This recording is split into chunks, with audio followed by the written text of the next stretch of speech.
आपको मेरी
hello.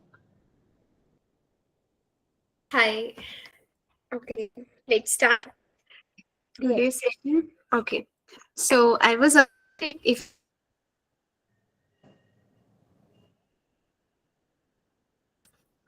Hello.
Hello. Sorry sorry, network issue है मेरे वहाँ पे बहुत। अच्छा, no problem. चलो, आवाज आ रही है? हाँ हाँ, अब आ रही है। ठीक है. Okay, let's start today topic fair value measurement and disclosure for non-issuer. So what are these specific procedure that an auditor can perform for fair value measurement and disclosure? Okay. So since the auditor should obtain the evidences to provide reasonable assurance that the fair value measurement and disclosure are in conformity with the applicable reporting framework. Okay. So although US GAAP does not prescribe the method for measuring the fair value of an item, so you will discuss in part that how is the fair value basically determined. So there are some of the methods that management can use to look for the market value. Okay.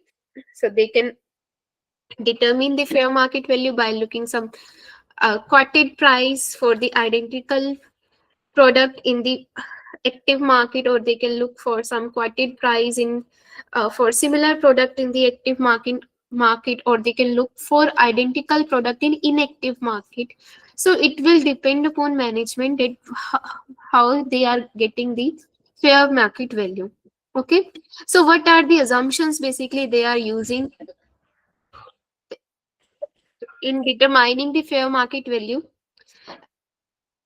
Assumption used in fair value measurement are similar in nature to those required when developing the other estimates. So, however, if observable market prices are not available, so US GAAP requires that valuation method incorporate assumption that marketplace participant use their estimate of fair value.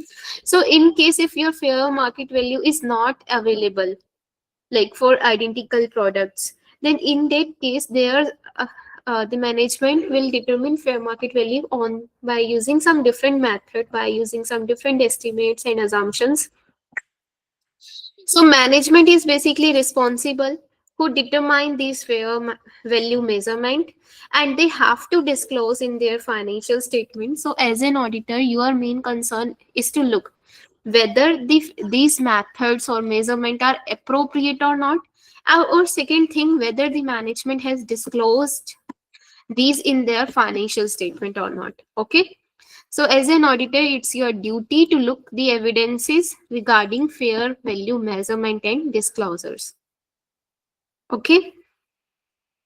So when there are Yes. no observable market value, the entity estimate fair value using a valuation method. The auditor should evaluate whether the entity's method of measurement is appropriate or not. So when the management is using some measurement, some method, some assumptions, so as an auditor, what is your duty? To look for those assumptions are relevant or not, whether the method is appropriate in the circumstances given the nature of the item, like which item is being valued. So what is their nature? Whether this method is relevant or not relevant, whether the method is in accordance with the financial reporting framework or not, or whether the valuation is appropriate in relation to business, industry, and environment. So, as an auditor, your duty is to look whether these valuations are correct or not. So, if you think that you need someone from uh, someone who is a specialist in doing this valuation, then yes, you can appoint some specialist. Okay, we can engage some specialist to do this procedure on behalf of us to look for valuations are correct or not. So as an auditor, you can engage a specialist, but when you are engaging a specialist, it is your duty to look whether the specialist is competent or not, is capable or not, or whether he his procedures like are sufficient to find to get the evidences or not. Okay. So we already discussed that what is the duty of an auditor when he is appointing a specialist. Okay. Yes. So because a wide range of possible fair value measurement. Okay, there are different methods ranging from low risk to from simple to complex. That means from low risk to high risk. So it will depend that how much is risk associated with the method, that an auditor can modify his procedure accordingly. Okay. So in case if we found that this method is really very complex, so that means there may be more risk associated with this method and he can increase his testing. Okay. Yes. So again, as an auditor, you need to make your procedure to test whether the fair value measurement and disclosure are appropriate or not, management assumption are reasonable or are consistent or are inconsistent. Okay, you have to look whether these assumptions are reasonable or not. The fair value measurement was determined using appropriate model. Management used relevant information that was reasonably available at that time. The auditor considers the sensitivity of valuation to changes in significant assumption, including market condition that may affect the value. So, where applicable, the auditor encourages management to use techniques such as sensitive analysis to help identify particular sensitive assumptions. So, since these assumptions may be sometimes subjected to the changes with respect to change in the market conditions, okay, कि external condition change होने की वजह से हो सकते हैं कि ये assumptions जो आपने ली हैं वो change हो सकती हैं. So as an auditor you can also ask for management कि क्या उन्होंने sensitive analysis कर रखा है या नहीं, या sensitive assumptions क्या है particular की, means in case कि अगर कुछ conditions change होती हैं तो उसके रिस्पेक्ट में ये assumptions कितनी change हो सकती हैं if that scenarios. Okay. हाँ. So to be reasonable, the assumption on which fair value measurement are based individually and taken as a whole need to realistic and consistent with the general economic environment, the economic environment of specific industry, the entity's economic circumstances. Okay, the existing market conditions. So this should be realistic and should be consistent with your current market condition, with existing market information, with industry specific environment, plans of entity. So how the entity is going to do in like what is the entity wants to do. So their objective and strategies should align with these values. Assumption made in prior period if appropriate, past experience of previous condition experienced by the entity. Okay, so these are some of the assumptions that you have to look for when you are determining whether these methods are appropriate or not. So in case agar auditor ko lagta hai like there is a need that there should be some disclosures regarding this fair value measurement, then he has to look कि management ने क्या वो disclosures दिए हैं या नहीं दिए. इन case अगर मैनेजमेंट ने वो डिस्क्लोजर्स नहीं दिए, then he has to look whether these disclosures omission have impact on the financial statement or not. Because अगर आपकी disclosures की omission की वजह से आपकी financial statement misleading बन सकती है, then in that case he can change his opinion also. Okay. और एविडेंस के लिए ही कैन वापस एक्सप्लेन करो.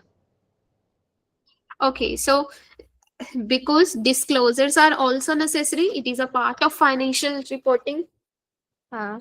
In case अगर कोई disclosures omitted है, suppose management ने fair market value के लिए कुछ methods use किए, कुछ assumptions use की हैं, but they have not given the disclosures or have given the insufficient disclosure. So उस case में as an auditor you have to look कि क्या अब ये जो disclosure omission है, because it is a gap departure from gap. So क्या इस disclosure omission का material misstatement like material effect होगा financials पर या नहीं होगा. So depending upon this you can also change your opinion as an auditor. वापस एक्सप्लेन करो ना, नहीं समझा. Okay, opinion आपका कब change होता है कि when there is something some material misstatement, some departure from gap or some departure from gas. GWS. ठीक है, जब आपकी disclosures required थे लेकिन omitted हैं, that means आपके gap के according required थे but it is omitted by management, that means it is a departure from gap. Departure from gap मतलब कोई हमने गैप का रूल फॉलो नहीं किया. Yes, you have break that rule. So you as an auditor you have to look कि क्या ये जो disclosures omitted करे हैं क्या इसका material misstatement, material effect हो सकता है या नहीं हो सकता, because आपको पता है आप material misstatement देखते हो. हाँ You can also take written representation from management. आप मैनेजमेंट रिप्रेजेंटेशन लेटर लेकर चलते हो. हाँ So management representation letter में basically you are asking the management to give you some written acknowledgement that they have prepared their financial statement according to these principle, internal control, everything. So इस case में you can also take regarding financial value measurement. ठीक है, कि जिसमें management आपको ये return acknowledge करके दे रही है कि they have prepared, they have valued their asset at like whichever their method they are using is appropriate, and they have given all the required disclosures. Okay Okay. हाँ Yes. मतलब उन लोग ऐसा अगर समझो कोई गैप का रूल सेक्शन है जो एप्लीकेबल है कंपनी के लिए, बट उन हम्म. लोग वो यूज नहीं कर रहे, तो हम्म. वो भी उन लोग रिटर्न रिप्रेजेंटेशन लेटर जो होता है उसमें लिख के देंगे कि यस, मैनेजमेंट आपकी मतलब अपनी तरफ से रिटर्न में देगी कि जो जो वो क्लेम कर रही है फाइनेंशियल्स पर, कि अगर उसकी फाइनेंशियल्स प्रॉपर है तो वो रिटर्न में देगी कि yes they are proper, complete, accurate और नॉट. और अगर उसे कोई फ्रॉड की लाइक आइडेंटिफिकेशन है या सस्पेक्टेड फ्रॉड उसे कुछ पता है तो वो भी वो उसमें रिटर्न करके देगी. अदरवाइज अगर मैनेजमेंट नहीं दे रही, that means they are hiding that fraud. ठीक है, ठीक है. हाँ समझा अब.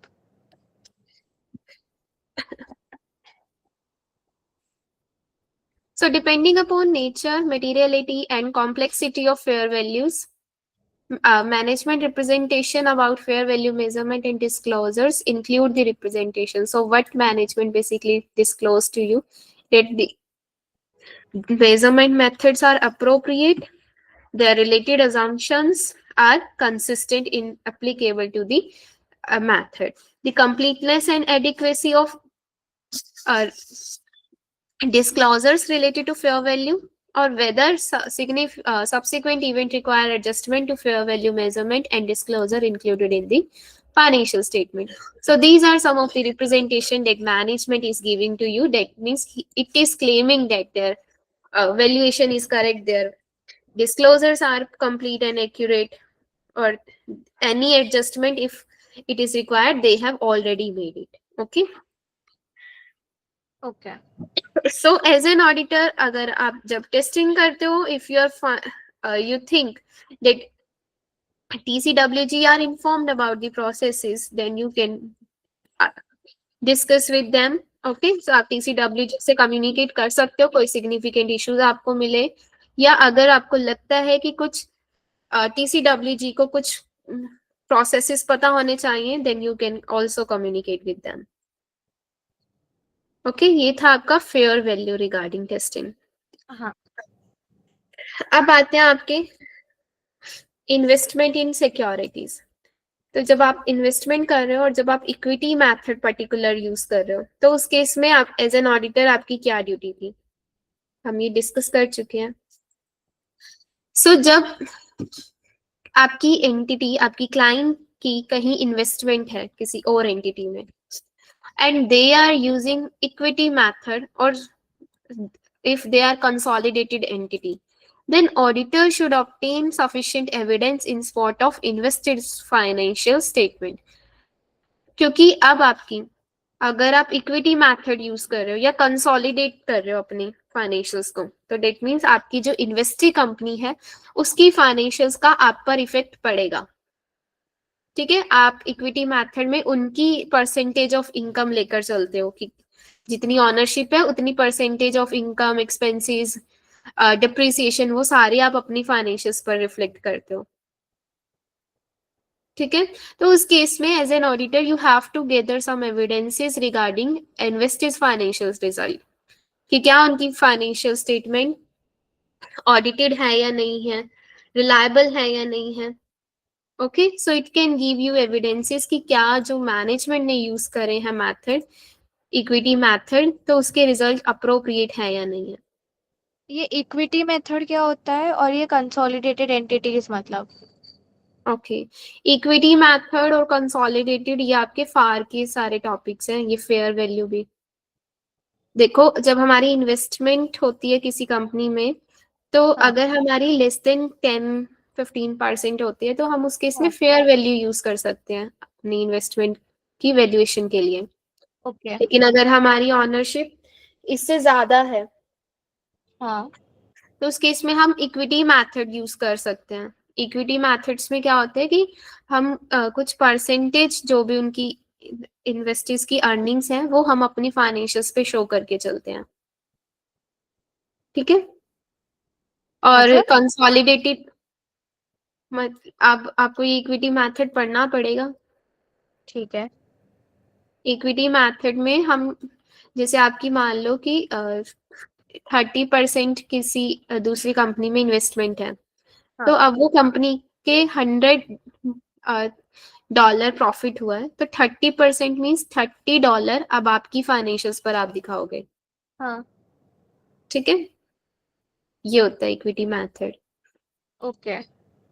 जबकि अगर हम वैसे बात करें तो हमारे पास अगर डिविडेंड मिल रहा है तो हम इनकम दिखाते हैं, हाँ।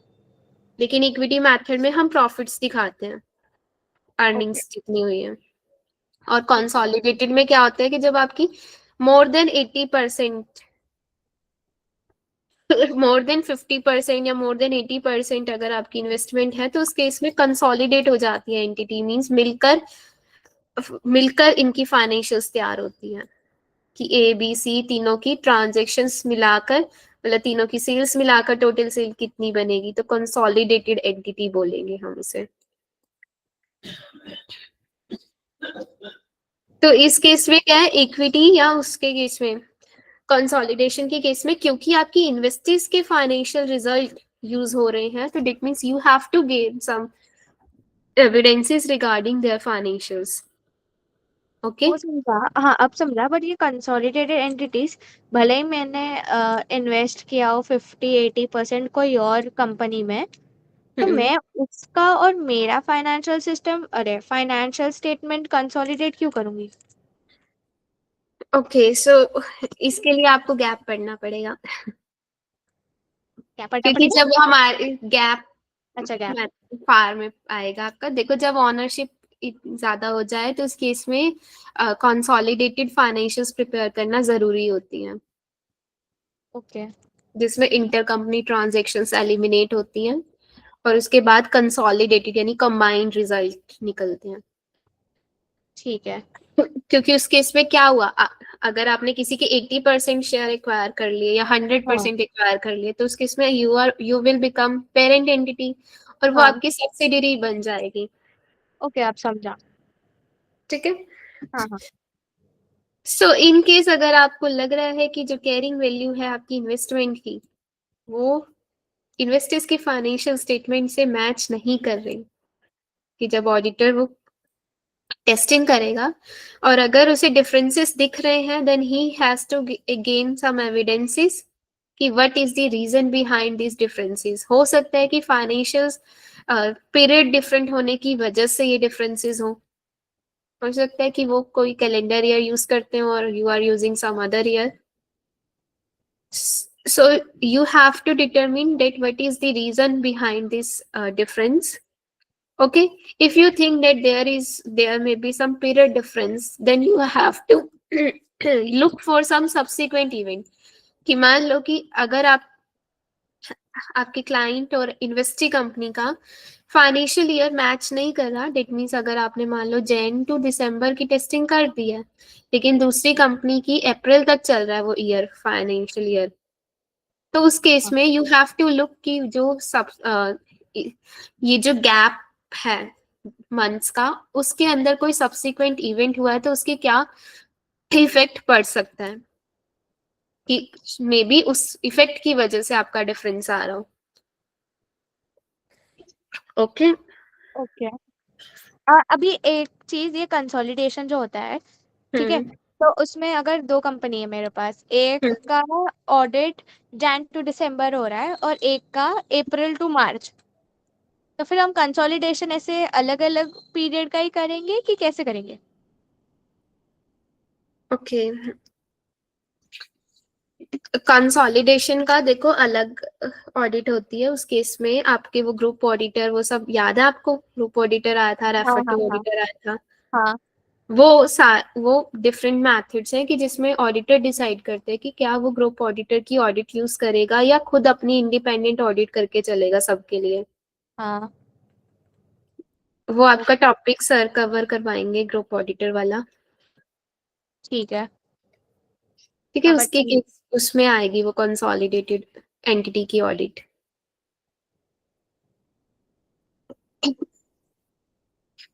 ओके, हाँ next is securities measured or disclosed at fair value.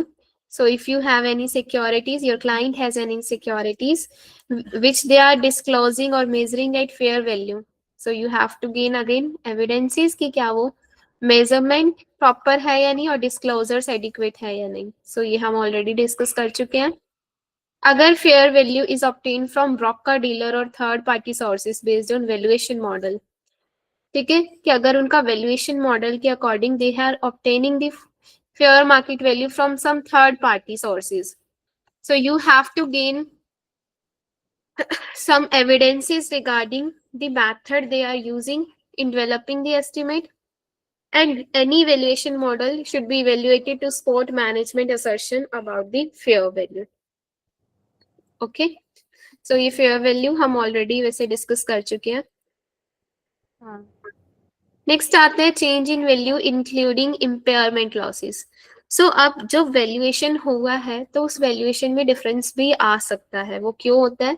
Impairment की वजह से. तो you also have to look for impairment also, कि क्या मैनेजमेंट ने इम्पेयरमेंट लॉसेस रिकॉग्नाइज करे हैं या नहीं करे.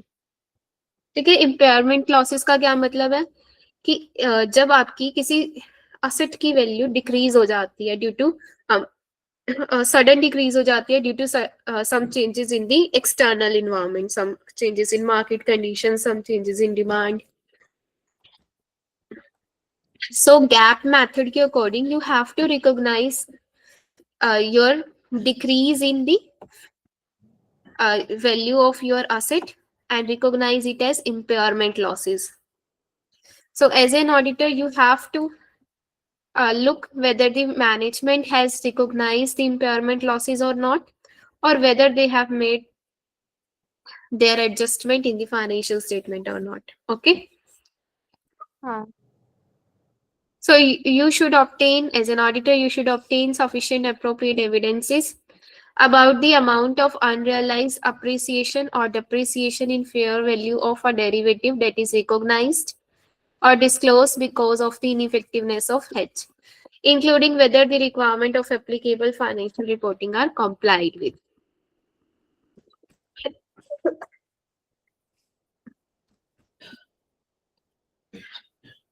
Next, inventory and inventory held by others. So inventory के रिगार्डिंग हम ऑलरेडी डिस्कस कर चुके हैं कि हमें इन्वेंट्री की एग्जिस्टेंस रिगार्डिंग एविडेंसेस गेन करने जरूरी है because management may try to overstate it. So this include physical inventory counting unless impractical. So you have to look for their physical existence, कि क्या वो इन्वेंट्री उतनी एग्जिस्ट करती है या नहीं करती. अगर इनकेस आपको लग रहा है कि बहुत ज्यादा इन्वेंट्री है और आप पूरी टेस्टिंग नहीं कर सकते, उस केस में आप टेस्ट काउंट करते हो, मीन्स कुछ कुछ इन्वेंट्री काउंट करके चलते हो. आप इंस्पेक्ट कर सकते हो, ऑब्जर्व कर सकते हो कि जब आपकी एंटिटी में फिजिकल इन्वेंट्री काउंट चल रहा है तो यू कैन लुक ऑब्जर्व कि how they are counting. Okay,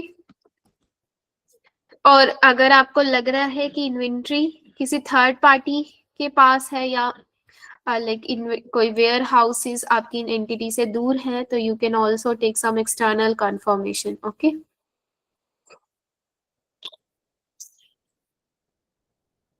is it clear? Yes. So if the physical count is conducted at a date other than financial statement date, the auditor should obtain evidences whether change in inventory between the count date and financial statement are properly recorded.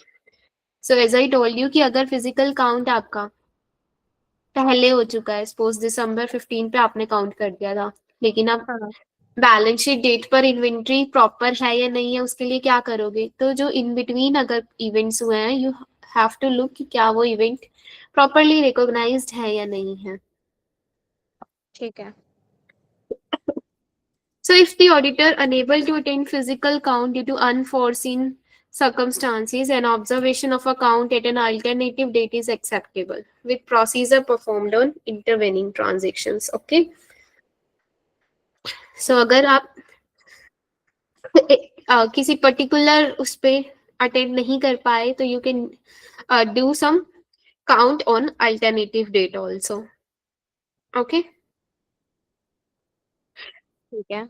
और अगर आपकी inventory third party के पास है you have to gain some confirmation कि क्या वो जो इन्वेंट्री है whether it is existed or not or whether the entity has legal right on that inventory or not. ठीक है. So ये थी आपकी इन्वेंट्री रिलेटेड, ये भी वैसे हम डिस्कस कर चुके थे. नेक्स्ट हाँ. आती है आपकी लिटिगेशन क्लेम्स और असेसमेंट. सो लिटिगेशन रिलेटेड क्या क्या एडजस्टमेंट होनी चाहिए थी और एज एन ऑडिटर आप क्या क्या टेस्टिंग करके चलते हो. Just okay. ओके. सो कंटिंजेंसीज क्या होती हैं आपकी, कि कोई existing condition which may result in some gain and loss situation for a company. ठीक है, कोई आपकी एग्जिस्टिंग कंडीशन सिचुएशन की कोई आपकी कंपनी से कोई कंपनी पे कोई केस चल रहा है जिसकी वजह से कि हो सकता है या तो कंपनी हार जाए वो केस या फिर जीत जाए. तो means that mean whether it will be resulted in gain or loss, this is called the contingency. So contingency may be gain contingency or maybe loss contingency. Okay. So gain contingency में क्या है कि ये अगर आपके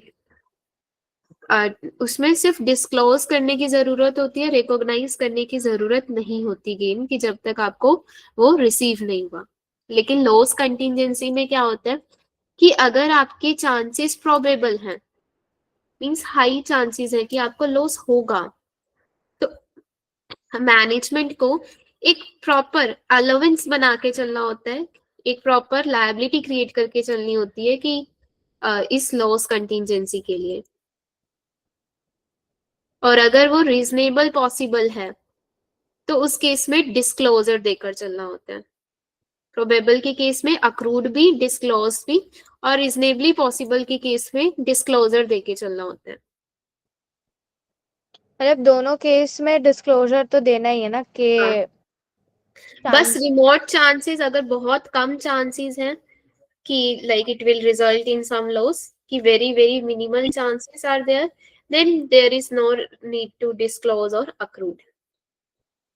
ठीक है. ठीक है, तो accrued कब करोगे, जब probable होगी, और आप हाँ. अमाउंट एस्टिमेट कर सकते हो. लेकिन अगर आपको पता ही नहीं है कि कितना लॉस हो सकता है तो फिर आप कैसे अक्रूड करोगे अमाउंट को. तो अगर आपको पता है, you can estimate the amount, then only you have to accrued. Otherwise disclosure तो जरूरी है ही. हाँ. और अगर आप एस्टिमेट नहीं दे मतलब एस्टिमेट नहीं कर सकते तो भी डिस्क्लोजर चाहिए, या आपकी रीजनेबली पॉसिबल है तो भी डिस्क्लोजर चाहिए. समझा. ओके. यस. और अगर आपको लग रहा है कि your loss will be in some range, कि आपकी कुछ रेंज में जैसे 100 से 200 के बीच में लॉस हो सकता है आपको, तो उस केस में आपको पूरी रेंज डिस्क्लोज करनी होती है.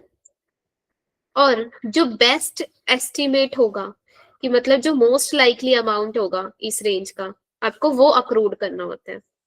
लेकिन अगर आपको नहीं पता मोस्ट लाइकली अमाउंट तो आप मिनिमम अमाउंट अक्रूड करके चलते हो. Is it clear? ये आपका ठीक है. फार में आएगा okay. Contingencies. So as an auditor, auditor की क्या कंसर्न है कि मैनेजमेंट ने ये कंटिजेंसी लॉस प्रॉपर रिकॉग्नाइज करा है और प्रॉपर डिस्क्लोज करा है. ठीक है। हाँ तो इसकी टेस्टिंग मैं आपको ऑलरेडी बता चुकी हूँ। सबसे प्राइमरी सोर्स आपका मैनेजमेंट होता है, आप मैनेजमेंट से पूछ के चलते हो, उससे रिटर्न रिप्रेजेंटेशन लेकर चलते हो कि yes they have recognized all the contingency, they have disclosed, they have accrued. Okay, इसके अलावा you can look for minutes of meeting, in-house legal counsel. Minutes of meetings में आपको पता चल सकता है कि यस कोई मतलब लिटिगेशन मैटर डिस्कस हुआ है आपकी किसी मीटिंग में, कि like some case is going on the company. आप in house legal counsel, because they have everything, they have knowledge about legal cases of a company, तो उस केस में आप उनसे डिस्कस कर सकते हो। क्लियर। आप कंपनी हाँ का लीगल एक्सपेंस अकाउंट चेक कर सकते हो कि जिसमें लीगल मैटर रिलेटेड एक्सपेंसेस दिखाए जाते हैं, आप वो चेक कर सकते हो। उसके अलावा आप एक्सटर्नल कंफर्मेशन ले सकते हो, एक्सटर्नल लीगल काउंसिल से आप इंक्वायरी कर सकते हो। Okay, yes is it clear? Yes it is clear. So अब एंटिटी की लीगल काउंसिल से क्या क्या आप डिस्कस कर सकते हो?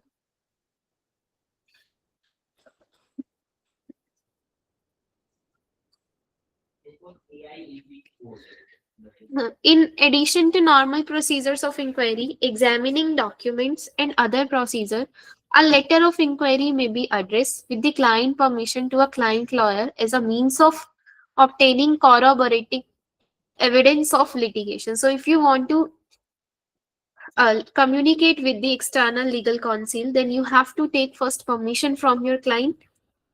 Okay, कि आप उनसे डिस्कस करना चाहते हो। Clear?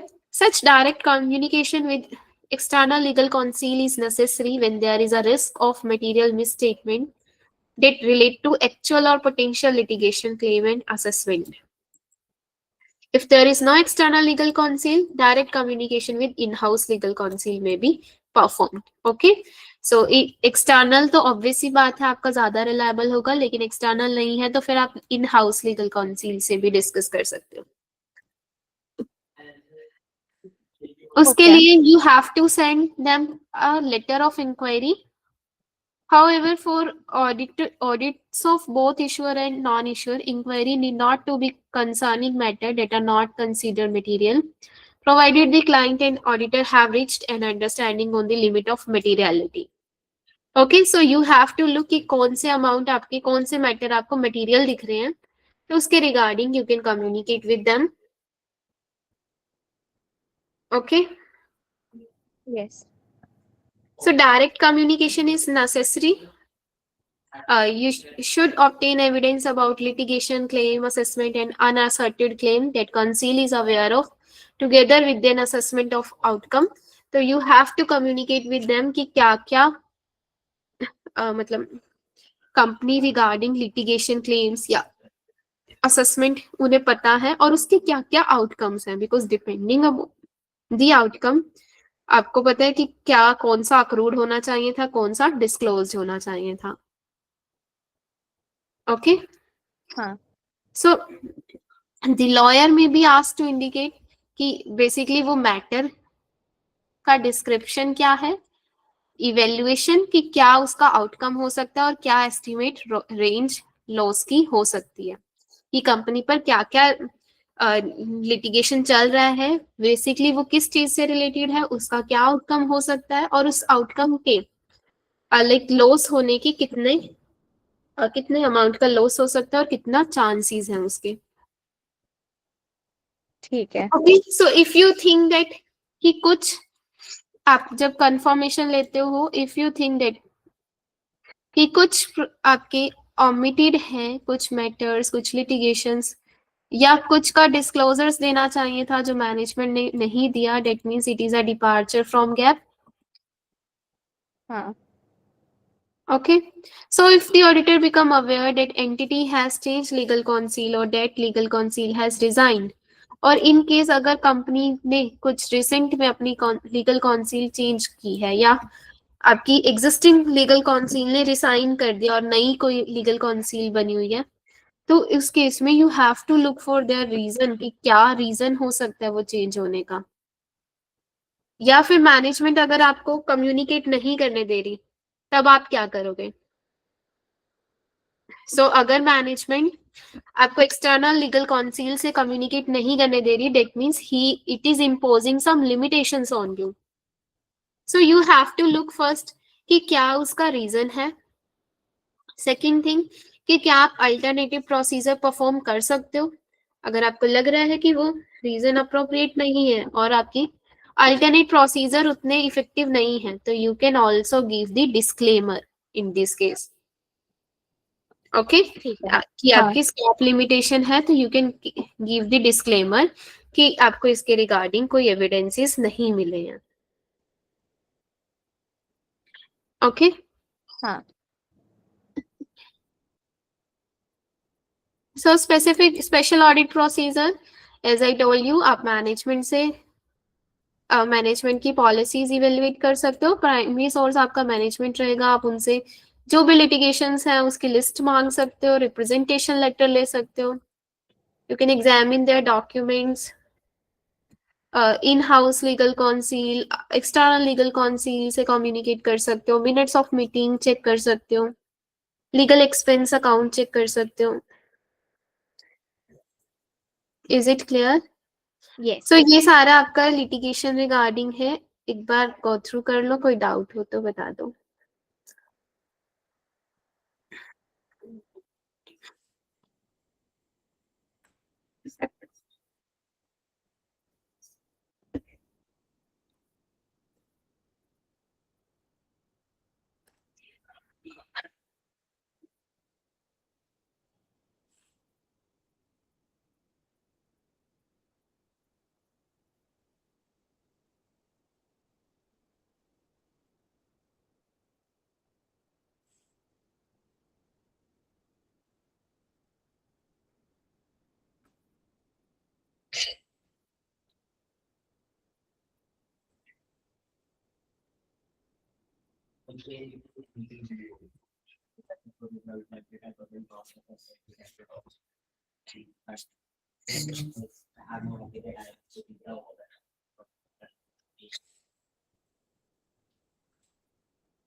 हाँ, गो थ्रू कर लिया। ठीक है, कोई डाउट? नहीं, बस ओके, एक नेक्स्ट। एक छोटा सा डाउट है। हम्म, अनक्वालिफाइड और अनमॉडिफाइड ओपिनियन एक ही होता है ना, मतलब सिमिलर? हाँ, अनक्वालिफाइड और अनमोडिफाइड ये टर्म्स हम इशुअर और नॉन इशुअर के लिए अलग अलग यूज करते हैं। इशूअर के लिए कौन सा होता है? इशुअर के लिए अनक्वालिफाइड होती है, और नॉन इशूअर के लिए अनमॉडिफाइड। ओके। मॉडिफाइड रिपोर्ट और अनमॉडिफाइड रिपोर्ट। ठीक है। ठीक है, उसके बाद है आपका going concern doubt. So if going concern क्या मतलब है कि क्या आपकी कंपनी अगली नेक्स्ट ईयर तक कंटिन्यू रह सकती है या नहीं रह सकती, this is called the going concern. So management की क्या ड्यूटी है, they have to look for the circumstances कि क्या कोई कंडीशंस ऐसी तो नहीं है कंपनी में जो गोइंग कंसर्न डाउट को रेज करती हो। If yes, they have to make some plans कि जो उस डाउट को मिटिगेट कर सके, और अगर मिटिगेट नहीं कर रहे then they have to give proper disclosure in their financial statement. Okay, so अब गोइंग कंसर्न डाउट कैसे कैसे रेज हो सकते हैं? मान लो कंपनी के कैश फ्लोज कॉन्टिन्यूसली नेगेटिव जा रहे हैं, क्या नेगेटिव जा रहा है? Cash flows, cash flow, okay. कि उसके ऑपरेटिंग लॉसेस हो रहे हैं उसे कॉन्टिन्यूसली, या कोई कंपनी की जो लायबिलिटीज हैं वो बहुत ज्यादा बढ़ चुकी हैं, कंपनी डिफॉल्ट कर रही है कुछ लोन पर, कुछ इंटरनल मैटर की वजह से, कुछ एक्सटर्नल मैटर की वजह से, मींस कंपनी पे कोई बहुत बड़ा लॉस हो गया, कंपनी को कोई लिटिगेशन बहुत बड़ा चल रहा है, कोई इंटरनल मतलब कोई लेबर, कंपनी की लेबर छोड़कर चलेगी बहुत ज्यादा अमाउंट में, कंपनी के कुछ वर्क स्टॉप हो गया। So these are some of the conditions which can raise doubt about going concern. Okay. हाँ। So auditor की क्या ड्यूटी है? He has to look कि अगर उसे कुछ चीजें दिख रही हैं going concern डाउट रेज करती हुई, he has to check first with management कि whether they knew about this going concern or not, और what is their plan. ठीक है, तो अगर ऑडिटर को कोई गोइंग कंसर्न डाउट दिखता है तो ही first ask the management and look for their plan. अगर मैनेजमेंट के प्लान्स एडिक्वेट हैं, कि मतलब मैनेजमेंट ने कुछ तैयारियां कर रखी है कि वो इक्विटी रेज कर देगी या वो कंपनी में मतलब कैश फ्लोस बढ़ाएगी या कुछ भी, कि जिससे ये गोइंग कंसर्न डाउट खत्म हो जाएंगे, तो अगर मैनेजमेंट के प्लान्स एडिक्वेट हैं तो उस केस में there is no problem. Okay, हाँ। लेकिन इन केस अगर ऑडिटर को स्टिल डाउट दिखते हैं कि मैनेजमेंट के प्लान सफिशिएंट नहीं है, so he has to look कि क्या प्रॉपर डिस्क्लोजर्स दिए हैं या नहीं दिए मैनेजमेंट ने। Okay, okay. सो अगर प्रॉपर डिस्क्लोजर दे रखे हैं तो उस केस में he can issue unmodified report, unmodified report issue कर सकते हैं, और unmodified report with emphasis of matter paragraph दिखा सकते हैं। ठीक है, जिसमें उसने स्टेट किया हुआ है ये ऐसा है। यस, आपकी ये रिपोर्ट्स में आएंगे कि अनमोडिफाइड स्टैंडर्ड रिपोर्ट होते हैं, एम्फेसिस ऑफ मैटर होता है, या अलग से आप गोइंग कंसर्न का पैराग्राफ इंक्लूड कर सकते हो, वो किस किस केस में होता है। ओके। ठीक है, लेकिन अगर डिस्क्लोजर्स प्रॉपर नहीं है, that means there is some departure. अब आपको देखना पड़ेगा कि क्या वो डिपार्चर आपकी पूरी फाइनेंशियल्स को अफेक्ट करते हैं या आपकी कुछ पर्टिकुलर अकाउंट बैलेंस को अफेक्ट करते हैं। सो ठीक उस है। केस में you can give an qualified और एडवर्स ओपिनियन। ओके। अभी जैसे कि ये गोइंग कंसर्न डाउट हम कब मतलब एज एन ऑडिटर आना चाहिए कि अगर मैं फाइनेंशियल्स देखूँ कि हाँ ये कंपनी और 2-3 साल तक चल सकती है, हम्म, तो मैं कंपनी को कब ऐसे बोल सकूँ कि हाँ भाई ये गोइंग कंसर्न है? जब आप टेस्टिंग करोगे तो you have to look for the circumstances, कि अगर आपको लग रहे हैं, आपने कैश फ्लोज चेक की और you are finding that company की तो कैश फ्लोज नेगेटिव जा रही है, हाँ। ये कंपनी की लायबिलिटीज बहुत ज्यादा है, और they have do not have enough liquidity to pay those obligations, या कंपनी की क्रेडिट रेटिंग्स कम हो रही हैं और कंपनी को लोन नहीं मिल रहा, या कंपनी डिफॉल्ट कर रही है कुछ लोन पर, so what is their reason? So these may raise going concerned out. So you have to look for management plans कि क्या मैनेजमेंट ने को ये चीजें पता है, और पता है तो क्या उनके प्लान्स हैं या नहीं है उसको मिटिगेट करने के। ठीक है। ठीक है, अगर मैनेजमेंट के पास प्रॉपर प्लान्स हैं कि जिससे वो डाउट खत्म हो रहा है, उस केस में you have no problem, you can give the clean opinion. लेकिन अगर वो डाउट से मिटिगेट नहीं हो रहे तो यू हैव टू लुक कि क्या डिस्क्लोजर्स दिए हैं फिर मैनेजमेंट ने या नहीं। तो डिस्क्लोजर्स दिए हैं दैट इज ओके, लेकिन नहीं दिए तो फिर आपको अपना ओपिनियन चेंज करना पड़ेगा। समझा। ओके, हाँ। Okay, so any doubt? नहीं। तो कल कंटिन्यू करें फिर next topic risk assessment procedure. Okay. ठीक है. हाँ. Traditional audit procedure, then you have some conclusions. Document क्या क्या करना होता है आपको, वैसे हम ये डिस्कस कर चुके हैं. और सिंगल ऑडिट अभी आपकी रहेगी है ना, गवर्नमेंट ऑडिट पूरी.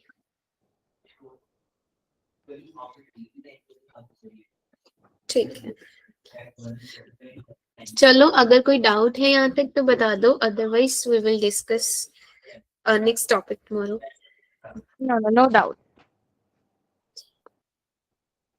ओके, फिर यहाँ तक रिवाइज कर लेना आप.